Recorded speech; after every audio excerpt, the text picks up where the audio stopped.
दोस्तों, अगर तुम्हें लगता है कि तुम्हारा मन तुम्हारे बस में नहीं है, अगर रात को सोते समय भी दिमाग रुकता नहीं, अगर एक ही बात बार बार घूमती है और तुम थक चुके हो, ये वीडियो दिल और दिमाग के उस संघर्ष की कहानी है जिसे तुम रोज जीते हो लेकिन शब्द नहीं दे पाते। दिमाग जो हर वक्त सोचता रहता है, रुकता नहीं, सवाल करता है, डर दिखाता है, और दिल जो बस शांति चाहता है, हल्कापन चाहता है, थोड़ी सी सच्चाई, थोड़ी सी राहत।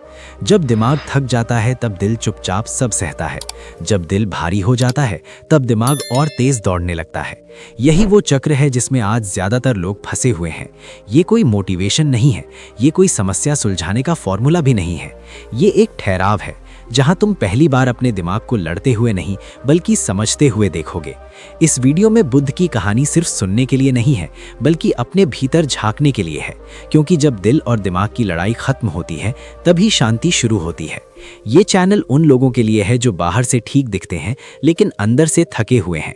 यहाँ दिल और दिमाग को लड़ाना नहीं सिखाया जाता, यहाँ उन्हें चुपचाप सुनना सिखाया जाता है। ये कोई मोटिवेशनल शोर नहीं है, ना कोई झूठी उम्मीदें। ये चैनल बुद्ध की उन सच्ची बातों पर आधारित है जो सीधे तुम्हारे अनुभव से जुड़ती हैं। अगर तुम्हारा दिमाग रात को भी रुकता नहीं, अगर दिल भारी रहता है लेकिन वजह समझ नहीं आती, तो ये चैनल तुम्हारे लिए है। यहाँ हर वीडियो तुम्हें बेहतर बनने नहीं बल्कि हल्का होने में मदद करता है। तुम्हें कुछ नया बनने नहीं बल्कि अपने असली स्वरूप को याद दिलाने के लिए।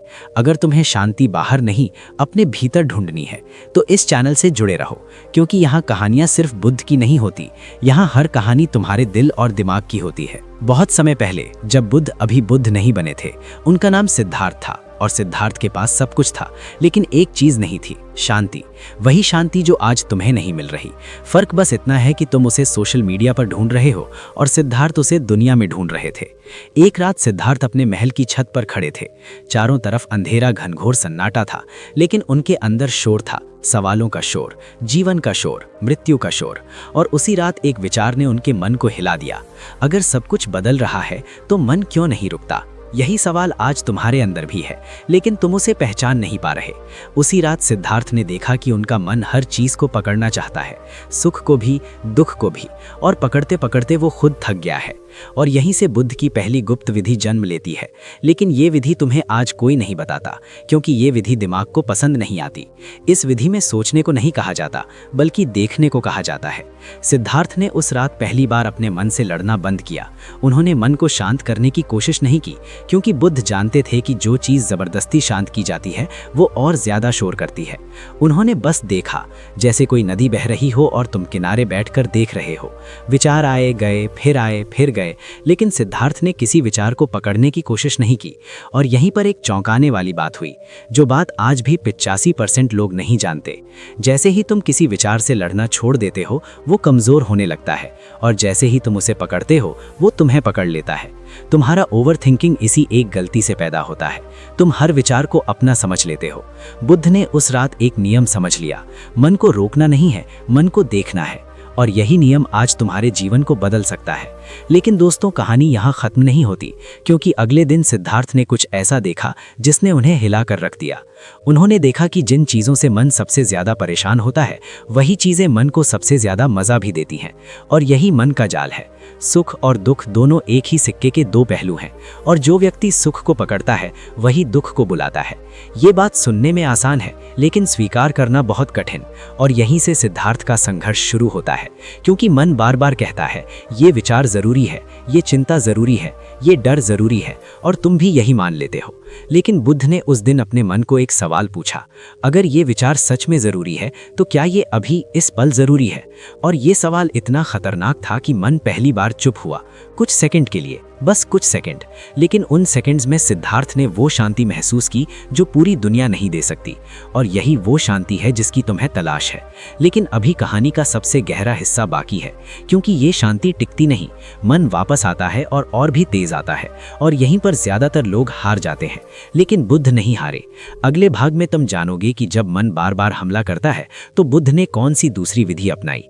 एक ऐसी विधि जो ओवरथिंकिंग की जड़ पर वार करती है, और जिसे अगर तुमने सही से समझ लिया तो तुम्हारा मन तुम्हारा दुश्मन नहीं रहेगा। जो राज खुलेगा वो तुम्हें खुद से सामना करने पर मजबूर कर देगा।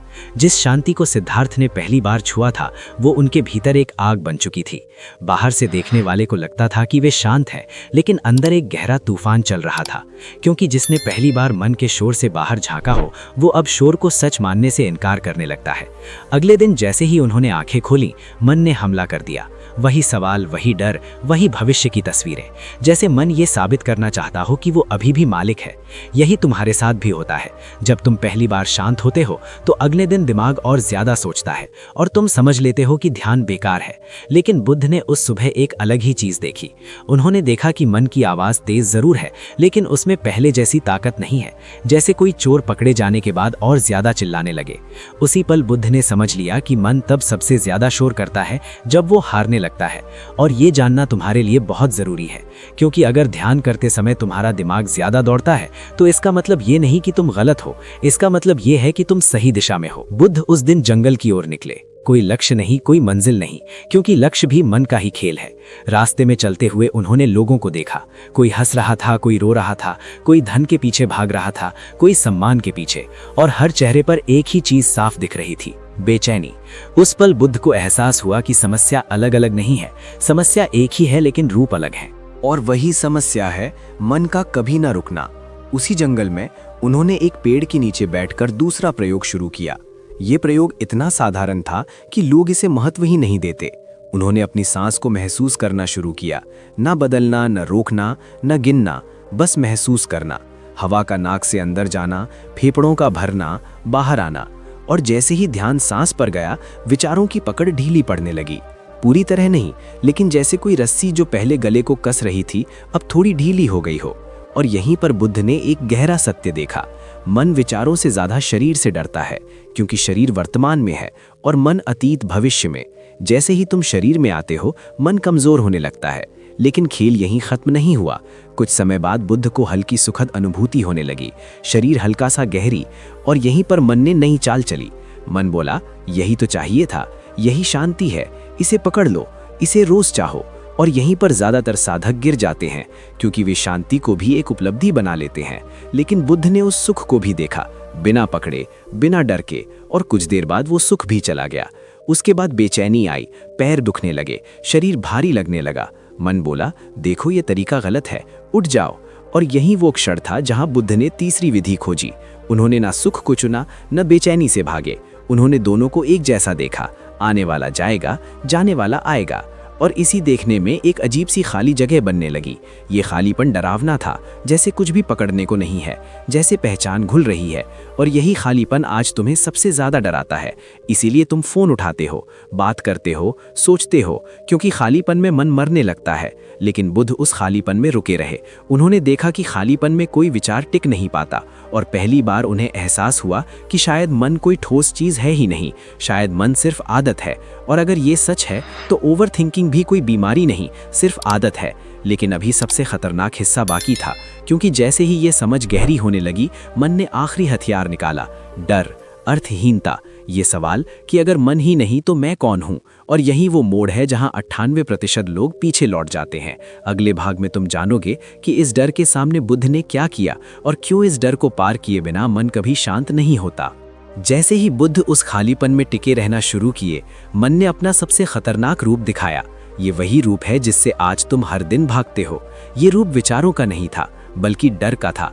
एक ऐसा डर जिसका कोई आकार नहीं, कोई नाम नहीं, बस एक घुटन। जैसे सब कुछ फिसल रहा हो, जैसे पहचान मिट रही हो। और मन फुसफुसाने लगा, अगर सोच ही नहीं है तो तुम कौन हो? अगर भविष्य नहीं है तो जीने का मतलब क्या है? अगर इच्छाएं नहीं है तो तुम जिंदा कैसे हो? और यही वो जगह है जहां ज्यादातर लोग ध्यान को छोड़ देते हैं। वे कहते हैं, मुझे अजीब लग रहा है, मुझे डर लग रहा है, मैं पागल हो जाऊंगा। लेकिन बुद्ध ने उस डर को भी देखा, बिना भागे, बिना लड़ाई किए। और उन्होंने एक चौंकाने वाली बात देखी, डर भी एक विचार ही है, लेकिन ज्यादा गहरा। डर तब पैदा होता है जब मन को लगता है कि उसका अंत आ रहा है, ठीक वैसे जैसे अंधेरा सूरज उगने से पहले सबसे गहरा होता है। बुद्ध ने उस क्षण एक नियम समझा, मन शोर करता है ताकि तुम खालीपन में न जाओ, क्योंकि खालीपन में मन का अस्तित्व नहीं। और ये नियम जानना ओवरथिंकिंग खत्म करने का सबसे बड़ा रहस्य है, क्योंकि तुम्हारा दिमाग तुम्हें डर दिखाकर वापस पुरानी आदतों में ले जाता है। फोन उठाओ, किसी से बात करो, कुछ सोचो, कुछ प्लान करो, बस खाली मत बैठो। लेकिन बुद्ध उस खालीपन में बैठे रहे और कुछ देर बाद उन्होंने देखा कि डर अपने आप कमजोर होने लगा, क्योंकि डर को भी ऊर्जा चाहिए और वो ऊर्जा तुम्हारे ध्यान से आती है। जैसे ही तुम डर को देखने लगते हो, वो भोजन खो देता है और यहीं पर एक गहरा सत्य खुला। अंत तब तक ताकतवर है जब तक तुम उसे गंभीरता से लेते हो। जैसे ही तुम उसे सिर्फ देखते हो, वो एक परछाई बन जाता है। बुद्ध ने देखा कि विचार आ रहे हैं, लेकिन उनमें पहले जैसी पकड़ नहीं, जैसे कोई आवाज जो दूर से आ रही हो। और इसी बीच एक और जाल सामने आया। मन बोला, अगर सब कुछ देखने वाला ही है तो देखने वाला कौन है? यही प्रश्न सबसे ज्यादा खतरनाक है, क्योंकि ये प्रश्न तुम्हें फिर सोच में खींच लेता है। लेकिन बुद्ध ने इस प्रश्न का जवाब सोच से नहीं दिया, उन्होंने इसे भी देखा और पहली बार उन्हें एहसास हुआ कि देखने वाला कोई व्यक्ति नहीं है, ये कोई नाम नहीं, कोई रूप नहीं, ये बस जागरूकता है। और जागरूकता को किसी प्रमाण की जरूरत नहीं, वो खुद में पूर्ण है। ये बात सुनने में रहस्यमय लगती है, लेकिन यही वो बिंदु है जहां ओवरथिंकिंग टूटने लगता है, क्योंकि ओवरथिंकिंग हमेशा किसी पहचान से जुड़ा होता है। मैं ऐसा हूं, मेरे साथ ऐसा हुआ, मेरे साथ ऐसा होगा। और जैसे ही पहचान ढीली पड़ती है, विचार अपने आप बिखरने लगते हैं। लेकिन कहानी यहाँ भी सरल नहीं थी, क्योंकि जैसे ही पहचान ढीली होती है, एक गहरी उदासी उभरती है, जैसे कुछ खो गया हो, जैसे जीवन का रंग फीका पड़ गया हो। और यही वो चरण है जहां लोग कहते हैं ध्यान से जीवन नीरस हो जाता है। लेकिन बुद्ध ने उस उदासी को भी देखा, बिना नाम दिए, बिना कहानी बनाए। और उन्होंने देखा कि उदासी भी आती है और जाती है, और उसके जाने के बाद एक अलग ही तरह की शांति बचती है। भारी नहीं, हल्की, उदास नहीं, लेकिन उत्साहित भी नहीं, बस स्थिर। और यहीं पर सिद्धार्थ ने पहली बार महसूस किया कि शांति कोई भावना नहीं है, ये भावनाओं के बीच की जगह है। और इस जगह में मन टिक नहीं पाता। लेकिन अभी भी मन ने हार नहीं मानी थी।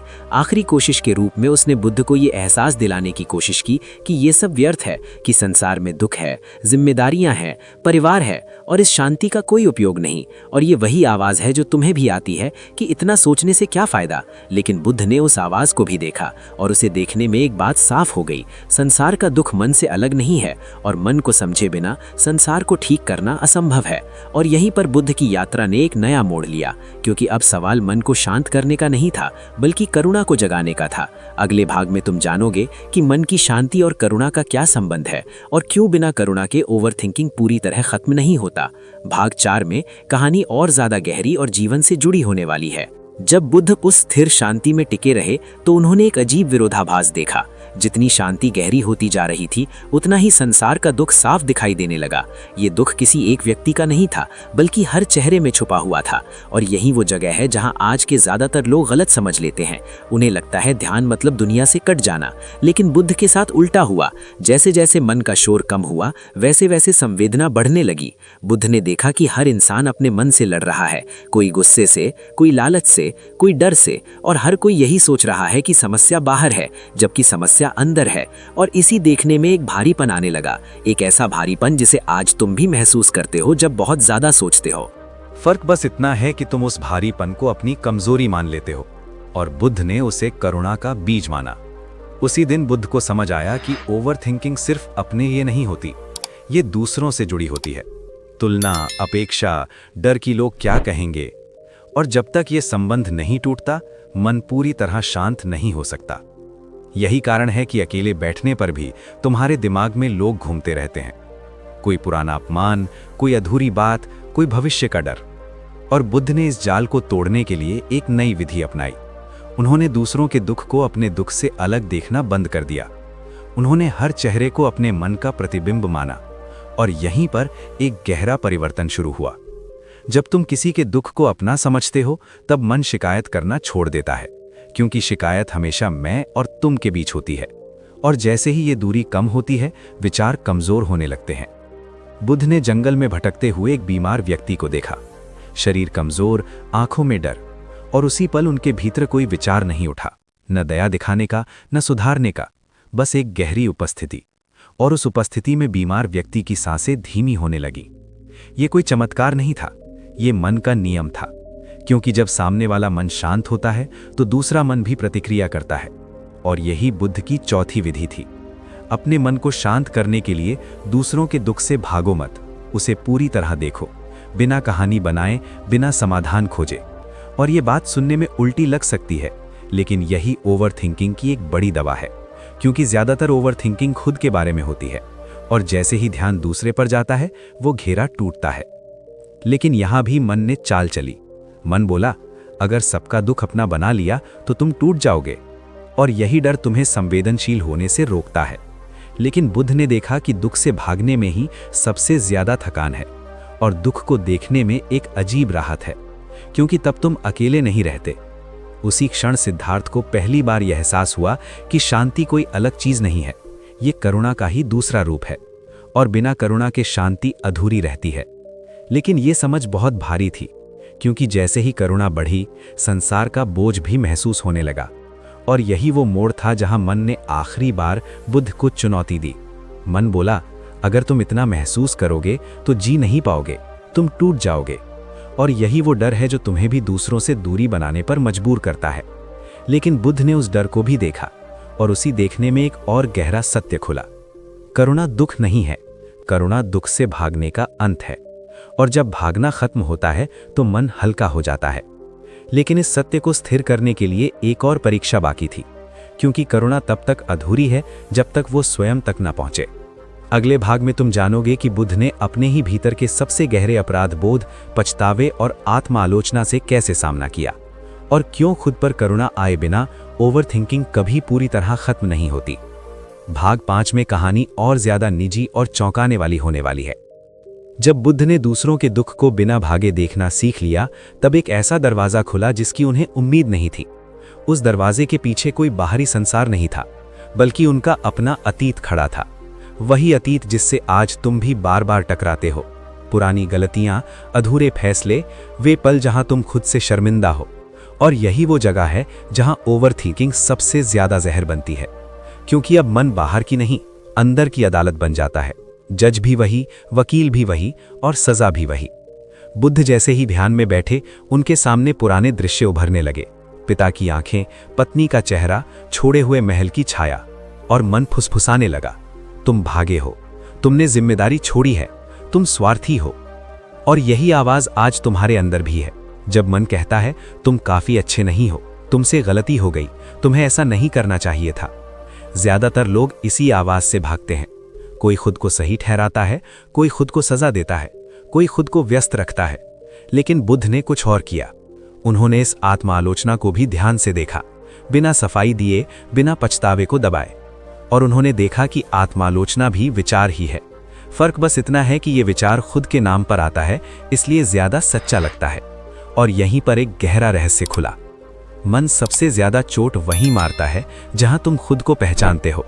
मैं अच्छा हूं, मैं बुरा हूं, मैं सही हूं, मैं गलत हूं। और जैसे ही ये पहचान हिलती है, ओवरथिंकिंग जन्म लेती है। बुद्ध ने उस दिन एक प्रयोग किया। जब भी मन उन्हें दोषी ठहराता, उन्होंने उस दोष को शरीर में महसूस किया। सीने की जकड़न, पेट की भारीपन, सांस की रुकावट। और जैसे ही ध्यान शरीर पर गया, कहानी टूटने लगी, क्योंकि शरीर कारण नहीं जानता, वो सिर्फ संवेदना जानता है, और संवेदना बिना कहानी के टिक नहीं पाती। धीरे धीरे उन्होंने देखा कि अपराध बोध का कोई ठोस रूप नहीं, वो बस एक ऊर्जा है जो ध्यान से घुल जाती है। लेकिन मन ने हार नहीं मानी। मन बोला, अगर तुम खुद को माफ कर दोगे तो फिर गलतियां करोगे, और यही झूठ आज तुम्हें कठोर बनाए रखता है। लेकिन बुद्ध ने देखा कि कठोरता से सुधार नहीं आता, कठोरता से सिर्फ डर आता है, और डर से मन और ज्यादा उलझता है। उसी क्षण बुद्ध के भीतर पहली बार खुद के लिए करुणा जगी। कोई भावुकता नहीं, कोई बहाना नहीं, बस ये साफ देखना कि अज्ञान में किए गए कर्म को अज्ञान ही चलाता है। और इस देखने में अपराध बोध की पकड़ ढीली पड़ने लगी। उन्होंने समझा कि जब तक तुम खुद से लड़ते रहोगे, तब तक मन शांत नहीं होगा, क्योंकि लड़ाई का ईंधन तुम खुद हो। और यही कारण है कि तुम अकेले होते हुए भी थके रहते हो। उसी दिन बुद्ध ने एक और गहरा नियम देखा। खुद से करुणा कोई भावना नहीं है, ये संघर्ष का अंत है। जैसे ही संघर्ष खत्म होता है, विचार अपने आप कम हो जाते हैं। लेकिन यहां भी एक आखिरी परत बाकी थी, क्योंकि जैसे ही अपराध बोध कम हुआ, एक खालीपन उभरा। वही खालीपन जो पहले भी आया था, लेकिन इस बार और गहरा, जैसे कोई सहारा हट गया हो। और यही वो जगह है जहां मन कहता है अब तो कुछ भी नहीं बचा, यही निरर्थकता है, यही अवसाद है। और ज्यादातर लोग यही रुक जाते हैं। लेकिन बुद्ध उस खालीपन में भी टिके रहे और उन्होंने देखा कि इस खालीपन में कोई दोष नहीं, कोई कहानी नहीं, कोई मैं नहीं। और उसी क्षण एक अजीब सी स्वतंत्रता महसूस हुई, भारी नहीं, हल्की, उत्साहित नहीं, लेकिन स्पष्ट। और यही वो बिंदु था जहां ओवरथिंकिंग की जड़ हिलने लगी, क्योंकि अब मन के पास न दूसरों को दोष देने का आधार था, न खुद को। लेकिन इस स्वतंत्रता के साथ एक नई जिम्मेदारी आई, क्योंकि जब दोष नहीं रहता तब चुनाव तुम्हारे हाथ में आता है, और चुनाव डर पैदा करता है। अगले भाग में तुम जानोगे कि इस स्वतंत्रता के डर से बुद्ध ने कैसे सामना किया और क्यों बिना इस डर को देखे मन बार बार पुराने पैटर्न में लौट आता है। जब बुद्ध ने उस गहरी स्वतंत्रता को महसूस किया तो उनके भीतर एक नया भय जन्मा। ये भय किसी दुख या अपराध बोध का नहीं था, बल्कि चुनाव का था, क्योंकि जब दोष देने के लिए कोई नहीं बचता तब जीवन की पूरी जिम्मेदारी तुम्हारे कंधों पर आ जाती है। और यही वो डर है जिससे आज तुम भी भागते हो। इसलिए तुम बार बार सोचते हो, सलाह ढूंढते हो, भविष्य की कल्पना करते हो, क्योंकि सोच जिम्मेदारी को टालने का सबसे आसान तरीका है। लेकिन बुद्ध उस डर से भागे नहीं। उन्होंने देखा कि मन बार बार भविष्य की तस्वीरें बनाकर कह रहा है, अगर ऐसा हुआ तो क्या होगा, अगर वैसा हुआ तो क्या होगा। और यही ओवरथिंकिंग का सबसे गहरा रूप है, भविष्य का डर। बुद्ध ने उस दिन एक और प्रयोग किया। जब भी मन भविष्य में भागता, उन्होंने खुद से एक सीधा सवाल पूछा, अभी इस पल क्या अधूरा है। और यह सवाल सुनने में साधारण है, लेकिन मन के लिए बहुत खतरनाक, क्योंकि इस पल में भविष्य की कोई पकड़ नहीं होती। और जैसे ही यह सवाल आया, मन थोड़ी देर के लिए ठहर गया। उसी ठहराव में बुद्ध ने देखा कि डर असल में भविष्य का अनुमान है, वास्तविकता नहीं, और अनुमान बिना ऊर्जा के टिक नहीं पाता। उन्होंने महसूस किया कि जब तुम पूरी तरह इस पल में होते हो तो डर सिर्फ एक स्मृति बन जाता है। लेकिन ये स्थिति स्थिर नहीं थी। कुछ ही देर में मन फिर भागने लगा। और यही वो जगह है जहां ज्यादातर लोग निराश हो जाते हैं। वे कहते हैं ये सब क्षणिक है, इससे क्या फायदा। लेकिन बुद्ध ने उस अस्थिरता को भी देखा और उन्होंने समझा कि स्थिरता कोई अवस्था नहीं, बल्कि अभ्यास है। बार बार लौटना, बार बार देखना, बार बार वर्तमान में आना, यही वास्तविक साधना है। उसी दौरान बुद्ध ने देखा कि मन उन्हें भविष्य में ले जाकर एक और चाल चलता है। वो कहता है, अगर तुम अभी निर्णय नहीं लोगे तो तुम चूक जाओगे। यही जल्दबाजी आज तुम्हें थकाती है, फैसले का डर, गलती का डर। और बुद्ध ने इस डर को देखने के लिए एक और विधि अपनाई। उन्होंने निर्णय लेने की प्रक्रिया को भी देखा। उन्होंने देखा कि ज्यादातर निर्णय डर से नहीं, बल्कि शांति से सही निकलते हैं, और डर से लिया गया निर्णय नया डर पैदा करता है। इसी देखने में उन्होंने समझा कि ओवरथिंकिंग असल में निर्णय से पहले की बेचैनी है, और ये बेचैनी तब खत्म होती है जब तुम परिणाम छोड़ देते हो। ये सुनने में उल्टा लगता है, लेकिन यही सत्य है, क्योंकि परिणाम पर पकड़ मन की होती है और कर्म वर्तमान में होता है। बुद्ध ने उस दिन ये स्पष्ट देखा कि उनका काम बस इस पल में सही देखना और सही करना है। आगे क्या होगा, ये मन का विषय नहीं। और जैसे ही ये समझ गहरी हुई, एक अजीब सी सहजता आने लगी, जैसे जीवन अपने आप बह रहा हो, बिना जोर लगाए, बिना धक्का दिए। लेकिन इसी सहजता में मन ने आखिरी बार सवाल उठाया, अगर सब अपने आप हो रहा है तो प्रयास का क्या अर्थ है। और यही प्रश्न आज भी लोगों को भ्रमित करता है। लेकिन बुद्ध ने इस प्रश्न को भी देखा और उन्होंने समझा कि प्रयास और नियंत्रण अलग चीजें हैं। प्रयास वर्तमान में होता है, नियंत्रण भविष्य में। और जैसे ही तुम नियंत्रण छोड़ते हो, प्रयास सहज हो जाता है। इसी बिंदु पर बुद्ध ने पहली बार महसूस किया कि उनका मन अब आदेश नहीं दे रहा, बल्कि संकेत दे रहा है। फर्क बहुत सूक्ष्म है, लेकिन असर गहरा, क्योंकि आदेश तनाव पैदा करता है और संकेत सजगता। और यही वो स्थिति थी जहां ओवरथिंकिंग टूटने लगी, क्योंकि अब हर विचार पर प्रतिक्रिया नहीं हो रही थी। कुछ विचार आते और चले जाते बिना प्रभाव के। लेकिन यात्रा अभी पूरी नहीं हुई थी, क्योंकि मन का एक आखिरी पुराना किला अभी भी खड़ा था। पहचान, समाज में मेरी जगह, लोग मुझे कैसे देखेंगे। और यही वो दीवार है जिसे तोड़े बिना पूर्ण शांति संभव नहीं। अगले भाग में तुम जानोगे कि बुद्ध ने सामाजिक पहचान और मान्यता के मोह से कैसे मुक्ति पाई, और क्यों यही मोह ओवरथिंकिंग की सबसे मजबूत जड़ है। जब बुद्ध का मन भीतर से शांत होने लगा तो बाहर की दुनिया पहले से ज्यादा तेज सुनाई देने लगी। लोगों की आवाजें, उनकी अपेक्षाएं, उनके प्रश्न। और यही वो जगह है जहां आज तुम्हारा मन सबसे ज्यादा उलझता है। लोग क्या सोचेंगे, लोग क्या कहेंगे, मैं सही दिख रहा हूं या नहीं। और ये डर इतना पुराना है कि इसे तुम अपनी प्रकृति समझ लेते हो। लेकिन बुद्ध ने इस डर को भी देखा। उन्होंने देखा कि ये डर किसी एक व्यक्ति का नहीं, बल्कि समाज की स्मृति का है। पीढ़ियों से चला आ रहा डर कि अगर तुम अलग हुए तो अकेले पड़ जाओगे, और अकेलापन मन को सबसे ज्यादा डराता है। इसलिए तुम भीड़ में भी अकेले होते हो, लेकिन अलग होने से डरते हो। बुद्ध जब भिक्षा के लिए गांवों में जाने लगे तो लोगों की नजरें उन्हें चुभने लगी। कोई उन्हें सम्मान से देखता, कोई तिरस्कार से। कोई पूछता, तुमने सब कुछ क्यों छोड़ दिया? कोई हंसता कि ये पागल है। और हर नज़र उनके मन को छूने की कोशिश करती थी। और यहीं पर मन ने फिर से सवाल उठाया, मैं कौन हूं इन लोगों की नज़र में? और यही प्रश्न आज तुम्हें भी बेचैन नहीं लेने देता। बुद्ध ने इस प्रश्न को दबाया नहीं। उन्होंने देखा कि ये प्रश्न कहाँ से आता है, और उन्होंने महसूस किया कि ये प्रश्न पहचान से जुड़ा है।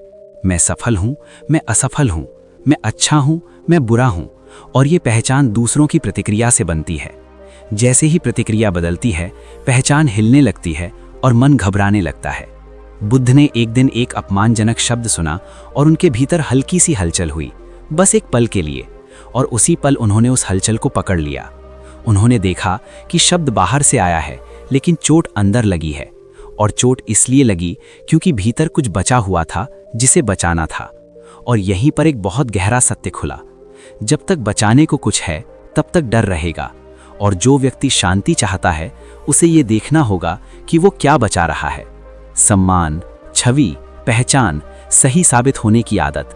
और यही ओवर थिंकिंग की सबसे मजबूत जड़ है, क्योंकि तुम दिन रात अपनी छवि को संभालने में लगे रहते हो। बुद्ध ने उस दिन एक प्रयोग किया। उन्होंने जानबूझकर अपनी छवि को ढीला छोड़ा, न सम्मान पकड़ा, न अपमान से लड़े। उन्होंने देखा कि कुछ समय बाद लोगों की नजरें बदलती रहती हैं, लेकिन भीतर कुछ स्थिर रहने लगा। और यही वो क्षण था जहां समाज का डर कमजोर पड़ा। लेकिन मन ने फिर एक चाल चली। मन बोला, अगर कोई पहचान नहीं तो दुनिया में रहोगे कैसे? कैसे काम करोगे? कैसे संबंध बनाओगे? और यही वो भ्रम है जिससे आज तुम भी जूझते हो। बुद्ध ने इस भ्रम को देखने के लिए अपने संबंधों को देखा। उन्होंने देखा कि जब वे पहचान से मुक्त होकर किसी से बात करते हैं तो शब्द कम लेकिन प्रभाव ज्यादा होता है, क्योंकि तब संवाद मन से नहीं, उपस्थिति से होता है। और यही वो स्थिति थी जहां लोगों ने उनके आसपास शांति महसूस करनी शुरू की, बिना जाने क्यों। और बुद्ध ने समझा कि पहचान छोड़ने से संबंध टूटते नहीं, बल्कि सच्चे होते हैं। लेकिन यहां भी एक आखिरी डर बचा था, अकेले पड़ जाने का डर, क्योंकि समाज से अलग होने का मतलब था सुरक्षा का अंत। और यही डर तुम्हें भी भीतर से बांधता है। बुद्ध उस डर को लेकर एक रात अकेले बैठे, बिना किसी सहारे, बिना किसी नाम के। और उन्होंने देखा कि अकेलापन और स्वतंत्रता एक ही सिक्के के दो पहलू हैं, फर्क बस देखने का है। और जैसे ही ये समझ गहरी हुई, अकेलापन भय नहीं रहा, वो शांति बन गया। लेकिन इसी शांति में एक और परत खुलनी बाकी थी, क्योंकि अब सवाल ये नहीं था कि मन कैसे शांत हो, बल्कि ये था कि जब मन शांत हो जाता है तब जीवन कैसे जिया जाए, क्या किया जाए, क्या छोड़ा जाए। और यही वो बिंदु है जहां ज्यादातर लोग भ्रमित हो जाते हैं। अगले भाग में तुम जानोगे कि बुद्ध ने शांत मन के साथ कर्म करने की विधि कैसे खोजी और क्यों यही विधि ओवर थिंकिंग को वापस आने से रोकती है। जब बुद्ध ने अकेलेपन को स्वतंत्रता के रूप में देखना सीख लिया तो एक नया प्रश्न उनके भीतर उभरा, अगर मन शांत है तो अब जीवन कैसे जिया जाए, क्योंकि अब न डर था न पहचान का बोझ। और यही वो जगह है जहां आज के ज्यादातर लोग भ्रमित हो जाते हैं। वे सोचते हैं कि शांति का मतलब निष्क्रिय हो जाना है, कुछ न करना, दुनिया से कट जाना। लेकिन बुद्ध ने देखा कि यह भी मन का ही एक छल है, क्योंकि मन या तो अत्यधिक सक्रिय रहता है या पूरी तरह भागने की कोशिश करता है। बीच का रास्ता उसे पसंद नहीं। बुद्ध ने उस दिन अपने शरीर को चलते हुए देखा, भिक्षा मांगते हुए, लोगों से बात करते हुए। और उन्होंने देखा कि जब मन शांत होता है तब कर्म अपने आप सटीक होने लगता है, बिना ज्यादा सोचे, बिना गणना किए। और ये अनुभव उन्हें चौंकाने वाला था, क्योंकि अब निर्णय लेने से पहले मन की लंबी बहस नहीं होती थी, बस एक स्पष्टता आती थी और शरीर उस दिशा में चल पड़ता था। और यही वो अवस्था है जिसे लोग इंट्यूशन कहते हैं, लेकिन वास्तव में ये शुद्ध सजगता। बुद्ध ने समझा कि ओवर थिंकिंग इसलिए होता है क्योंकि हम कर्म से पहले जीवन को नियंत्रित करना चाहते हैं, जबकि जीवन कर्म के साथ साथ खुलता है। उसी दिन उन्होंने देखा कि जब वे किसी को भोजन देते हैं तो मन बीच में नहीं आता, कोई विचार नहीं कि मैं अच्छा हूं या बुरा, बस देना और आगे बढ़ जाना। और इस सहज कर्म में मन को लौटने की जगह नहीं मिलती। लेकिन ये स्थिति स्थायी नहीं थी। कुछ समय बाद मन ने फिर सवाल उठाया, अगर सब सहज है तो अनुशासन क्यों, नियम क्यों, अभ्यास क्यों? और यही वो प्रश्न है जो आज तुम्हें भी उलझाता है। बुद्ध ने इस प्रश्न को भी देखा और उन्होंने एक गहरा भेद समझा। अनुशासन मन के लिए होता है, सजगता अस्तित्व के लिए। जब सजगता कमजोर होती है तब अनुशासन सहारा बनता है, और जब सजगता मजबूत होती है तब अनुशासन अपने आप ढीला पड़ जाता है।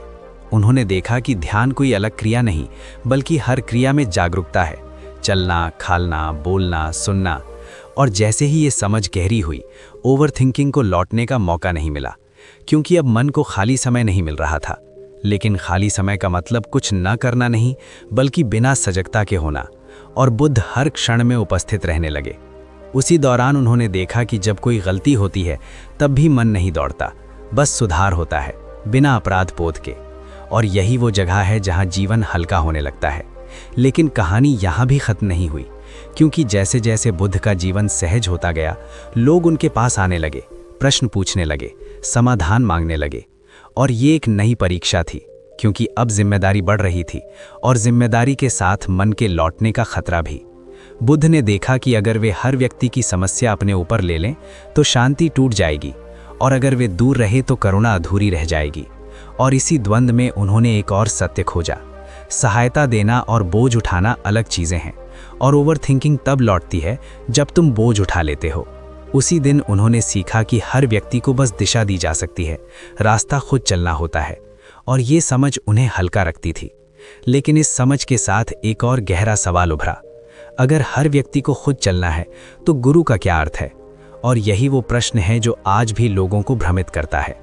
आगे तुम जानोगे कि बुद्ध ने गुरु और शिष्य के संबंध को कैसे देखा, और क्यों गलत गुरु भाव ओवरथिंकिंग को फिर से जन्म देता है। जब लोगों ने बुद्ध को गुरु के रूप में देखना शुरू किया, तब एक नया खतरा उनके सामने खड़ा हुआ।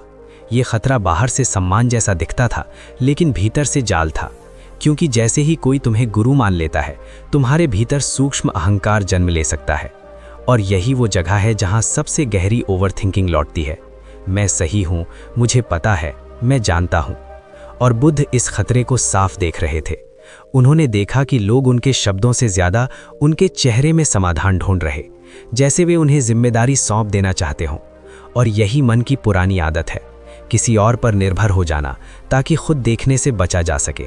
बुद्ध ने एक दिन एक व्यक्ति को देखा जो बार बार वही प्रश्न पूछ रहा था, अलग अलग शब्दों में, लेकिन डर वही। और बुद्ध ने उस व्यक्ति को कोई उत्तर नहीं दिया, बस शांत रहे। और उस व्यक्ति को गुस्सा आया। उसे लगा कि गुरु जवाब क्यों नहीं दे रहा। और यही क्षण बुद्ध के लिए महत्वपूर्ण था, क्योंकि उन्होंने देखा कि प्रश्न का उत्तर देना आसान है, लेकिन प्रश्न पूछने वाले को उसकी जिम्मेदारी लौटाना कठिन है। किसी के लिए मत सोचो, उसे देखने दो, क्योंकि जैसे ही तुम किसी के लिए सोचते हो, उसका मन और आलसी हो जाता है, और ओवरथिंकिंग गुरु पर शिफ्ट हो जाती है। बुद्ध ने समझा कि सच्चा गुरु वो है जो शिष्य को असहज कर दे, क्योंकि असहजता में ही सजगता जागती है। उसी दिन उन्होंने एक और गहरा सत्य देखा, शिष्य गुरु से नहीं सीखता, शिष्य अपनी प्रतिक्रिया से सीखता है। और अगर गुरु हर बार समाधान दे दे तो शिष्य अपनी प्रतिक्रिया को कभी देख ही नहीं पाता। और यही कारण है कि आज लोग किताबें, वीडियो, ज्ञान इकट्ठा करते रहते हैं, लेकिन मन शांत नहीं होता, क्योंकि वे देखने के बजाय जमा कर रहे होते हैं। बुद्ध ने लोगों को ध्यान की विधियां दी, लेकिन साथ ही ये स्पष्ट किया कि विधि से ज्यादा महत्वपूर्ण है विधि को छोड़ देने का समय पहचानना। और ये बात बहुत कम लोग समझ पाते हैं, क्योंकि मन विधि को भी पकड़ लेता है। रोज यही करना है, ऐसे बैठना है, इतना समय देना है। और जैसे ही ये पकड़ बनती है, ओवरथिंकिंग लौट आती है। बुद्ध ने इस पकड़ को तोड़ने के लिए एक अनोखा तरीका अपनाया। वे कभी कभी जानबूझकर विधि बदल देते, कभी मौन, कभी प्रश्न, कभी कहानी, ताकि शिष्य किसी एक ढांचे में ना फंसे। और यही वो बात है जो आज के लोग भूल गए हैं। वे तकनीक को लक्ष्य बना लेते हैं, और लक्ष्य बनते ही मन सक्रिय हो जाता है। उसी समय बुद्ध ने यह भी देखा कि कुछ लोग उन्हें पूजने लगे हैं, उनकी मूर्ति बनाने की बात करने लगे हैं। और ये देखकर उनके भीतर एक गहरी चिंता उठी, क्योंकि वे जानते थे कि पूजा सोच को जन्म देती है, और सोच फिर से बंधन बनती है। उन्होंने स्पष्ट कहा कि मेरी पूजा मत करना, मेरे शब्दों को मत पकड़ना, बस देखो। और यही उनका सबसे बड़ा संदेश था। लेकिन ये संदेश सुनना आसान था, स्वीकार करना कठिन, क्योंकि देखना साहस मांगता है और साहस हर किसी के पास नहीं। बुद्ध ने समझा कि हर व्यक्ति को उसकी गति से चलने देना ही करुणा है, और ये स्वीकार करना भी शांति का हिस्सा है। लेकिन इसी स्वीकार में एक और अंतिम प्रश्न बचा था। अगर हर व्यक्ति को खुद देखना है तो बुद्ध का जीवन किस लिए, उनका संघर्ष किस लिए?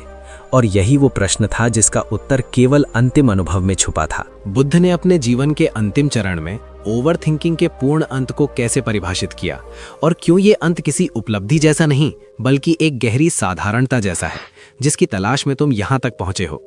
जब बुद्ध अपने जीवन के अंतिम चरण में पहुंचे तो उनके भीतर कोई विशेष भावना नहीं थी, ना उत्साह ना उदासी, बस एक गहरी स्पष्टता। और यही वो अवस्था थी जिसे लोग समझ नहीं पाए, क्योंकि लोग सोचते हैं कि ज्ञान का अंत किसी दिव्य अनुभव में होता है, किसी रोशनी में, किसी विशेष शक्ति में। लेकिन बुद्ध ने देखा कि ओवर थिंकिंग का पूर्ण अंत किसी असाधारण क्षण में नहीं बल्कि साधारणता की गहराई में होता है। वे रोज की तरह चलते थे, खाते थे, बोलते थे, लेकिन अब मन बीच में हस्तक्षेप नहीं करता था। विचार आते थे लेकिन आदेश नहीं देते थे, भावनाएं उठती थी लेकिन पहचान नहीं बनती थी। और यही वो स्थिति थी जहां मन पूरी तरह अपने स्थान पर आ गया था, एक उपयोगी उपकरण, मालिक नहीं। बुद्ध ने देखा कि लोग उनसे अंतिम सत्य पूछना चाहते हैं।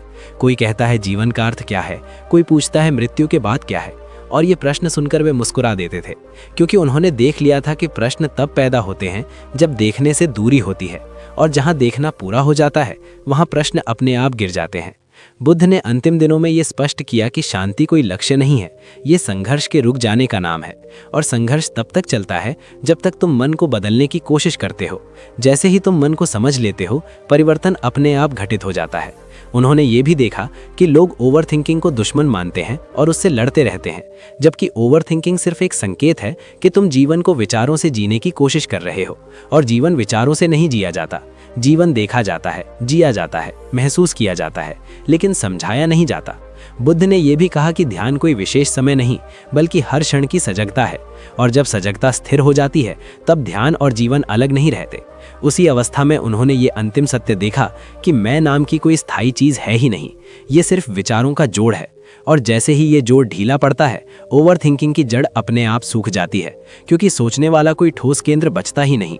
और यही कारण है कि बुद्ध मृत्यु से नहीं डरे, क्योंकि मरने वाला कोई स्थायी व्यक्ति उन्हें मिला ही नहीं।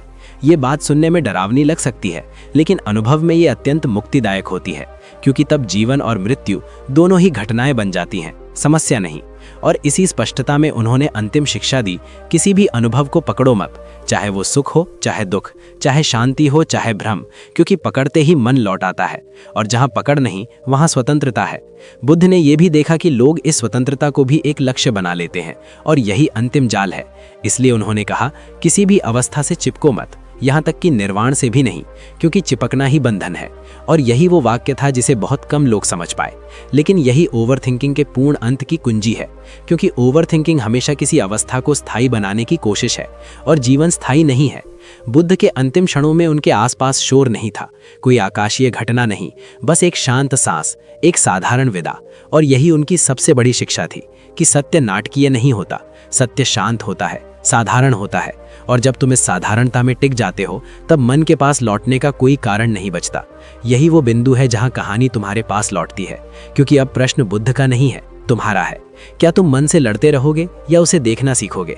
क्या तुम भविष्य में जीते रहोगे या इस पल में ठहरोगे? क्योंकि ओवर थिंकिंग कोई बीमारी नहीं है, ये एक निमंत्रण है देखने का। और जिसने देख लिया उसके लिए मन शोर नहीं करता, वो सिर्फ एक हल्की आवाज बन जाता है जो आती है और चली जाती है। और यहीं पर ये यात्रा समाप्त होती है, बुद्ध की नहीं, तुम्हारी। क्योंकि अगर यहाँ तक तुम बने रहे हो तो कहीं ना कहीं तुम्हारा मन भी थोड़ी देर के लिए शांत हुआ होगा, और वही थोड़ी सी शांति तुम्हें दिखाने के लिए काफी है कि पूर्ण शांति संभव है, बिना बदले, बिना भागे, सिर्फ देखकर। अगर तुम ये वीडियो अंत तक देख पाए हो तो इसका अर्थ है कि ये सिर्फ सुना नहीं गया, इसे महसूस किया गया है। अक्सर हम बहुत कुछ सुन लेते हैं, लेकिन बहुत कम बातें ऐसी होती हैं जो सीधे मन के भीतर उतर जाती हैं। ये वीडियो भी तुम्हें बदलने नहीं आया था, ये सिर्फ तुम्हें दिखाने आया था। जब मन खुद को देख लेता है तो वो पहले जैसा नहीं रह पाता। विचार अब भी आते हैं, दिमाग अब भी पकड़ने की कोशिश करता है, लेकिन कहीं ना कहीं एक हल्कापन, एक छोटा सा अंतर जरूर महसूस होता है। बुद्ध ने इसी अंतर को पहचाना था, जहां विचार वैसे ही रहते हैं लेकिन उनका भार कम हो जाता है। यही इस पूरी यात्रा का सार है, न दमन न संघर्ष, सिर्फ जागरूकता। ये वीडियो किसी कहानी का अंत नहीं है, ये एक ठहराव है ताकि तुम खुद को सुन सको। और अगर इस ठहराव में तुम्हें जरा सी भी शांति महसूस हुई हो तो वीडियो को लाइक करना। ये एल्गोरिथम से ज़्यादा तुम्हारे मन की एक स्वीकृति है। अगर तुम्हें लगता है कि तुम्हारे जैसे और लोग भी हैं जो रातों को सोच सोच कर थक चुके हैं, जो बाहर से सामान्य दिखते हैं लेकिन भीतर से बेचैन है, तो इस वीडियो को शेयर करना। कभी कभी एक सही शब्द किसी को टूटने से बचा लेता है। कमेंट में ये ज़रूर लिखना कि वीडियो का कौन सा हिस्सा तुम्हें सबसे ज़्यादा भीतर तक लगा। तुम्हारा अनुभव किसी और के लिए रास्ता बन सकता है। और अगर तुम चाहते हो कि बुद्ध की ऐसी गहरी, बिना डर और बिना दिखावे वाली शिक्षाएं तुम्हारे जीवन का हिस्सा बने, तो RKS कहानी चैनल को सब्सक्राइब करना। यहाँ हर वीडियो तुम्हें ये नहीं बताएगा कि क्या मानना है, बल्कि ये दिखाएगा कि कैसे देखना है। क्योंकि बुद्ध ने कभी अनुयायी नहीं बनाए, उन्होंने देखने वाले बनाए। और यही इस चैनल का उद्देश्य भी है। अगला वीडियो और भी गहरा होगा। वहाँ मन की वो परत खुलेगी जहाँ ज़्यादातर लोग जाने से डरते हैं, लेकिन जो वहाँ तक जाता है वही असली शांति को छूता है।